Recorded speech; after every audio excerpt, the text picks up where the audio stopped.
கல்வி என்றது அந்த அப்படின்னு சொன்னால் இதுக்கு நீங்க சொன்ன இதுக்கு முதல் மிருதங்கம் வாசிச்சது அது ஒரு கலை, அடுத்தது கல்வி. ரெண்டும் வந்து ஒரு மனுஷனுக்கு அடிப்படை தளம் மாதிரி ரெண்டுமே இருந்தாலே அவன் தன் வாழ்வியல்ல நல்ல பண்பாடுகளையும் எல்லாத்தையுமே பழகிக் கொள்வான். கல்வியுமா தான் சொல்லிக் கொடுக்கும், அது மாதிரி கலையுமா தான் சொல்லிக் கொடுக்கும்.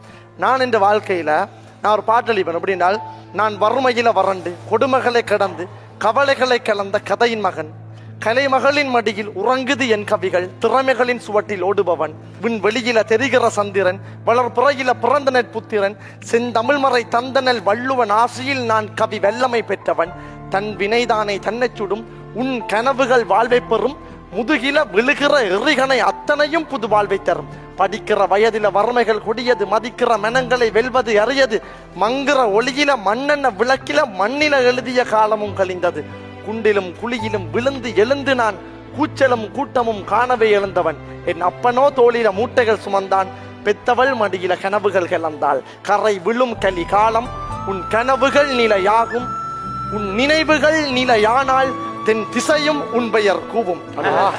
சூப்பர். இது வந்து பாகிஸ்தா, இது நீ சொன்னதெல்லாம் அப்துல் கலாம் சாருக்கே பொருந்தும். அதான் என்றால் என்னுடைய வாழ்க்கையிலேயே அப்படிதான் இருந்தது.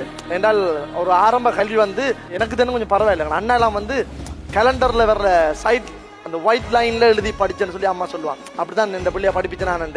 ஸோ கல்வி என்றது எவ்வளவு முக்கியத்துவம் என்றால் பிள்ளைகளை கல்வி என்ற விஷயத்துல எப்பவுமே அதில் தடை கொடுக்காமல் கல்வியை முன்னிறுத்தி அதுக்கு பிறகு கலையையும் கொடுங்கன்றதான் என்னுடைய வேண்டுகோள். நான் சூப்பராக இருந்தது.